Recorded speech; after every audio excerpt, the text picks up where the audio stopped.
প্রথমেই মুগ ডালটা সেদ্ধ করে নেওয়া হয়েছে দুটো কাঁচা লঙ্কা দিয়ে, আর এর মধ্যে প্রয়োজন মতো নুন মিষ্টি মিশিয়ে নেওয়া হয়েছে।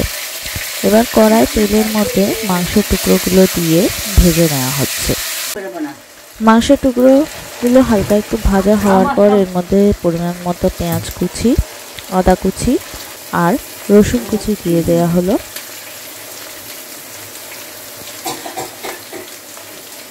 পেঁয়াজ রসুনটা ভালোভাবে ভেজে নিতে হবে যাতে ওর মধ্যে কোনো কাঁচা ভাব না থাকে।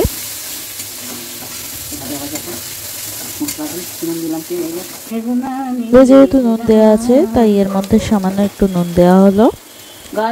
এবার দিয়ে দেওয়া হবে বাকি মশলাগুলো। প্রথমেই দিয়ে দেওয়া হলো গুঁড়ো হলুদ, তারপর দেওয়া হবে জিরে গুঁড়ো, ধনে গুঁড়ো, কাশ্মীরি লাল লঙ্কার গুঁড়ো আর একটু গরম মশলার গুঁড়ো। আমাকে নিয়ে খুব এনজয় করে। হ্যাঁ এত সুন্দর শান্তি। তোমরা বলো তো কি আরো দেখি তোমাকে। সমস্ত মশলাগুলোকে ভালোভাবে কষিয়ে নিতে হবে।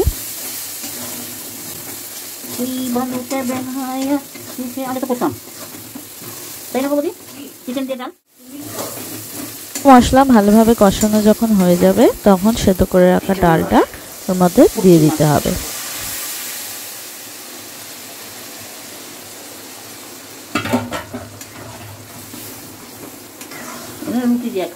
ভালোভাবে নাড়াচাড়া করে নিয়ে পরিমাণ মতো জল দিয়ে ভালোভাবে ফুটিয়ে নিলেই তৈরি হয়ে যাবে মাংস দিয়ে মুগের ডাল।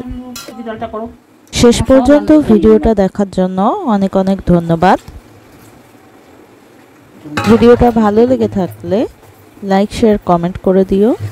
আর এখনো পর্যন্ত যারা আমার চ্যানেলটা সাবস্ক্রাইব করনি তারা চটপট চ্যানেলটা সাবস্ক্রাইব করে নাও আর পাশে থাকা নোটিফিকেশন বেলটা অন করে নাও নতুন নতুন ভিডিওর নোটিফিকেশন পাওয়ার জন্য।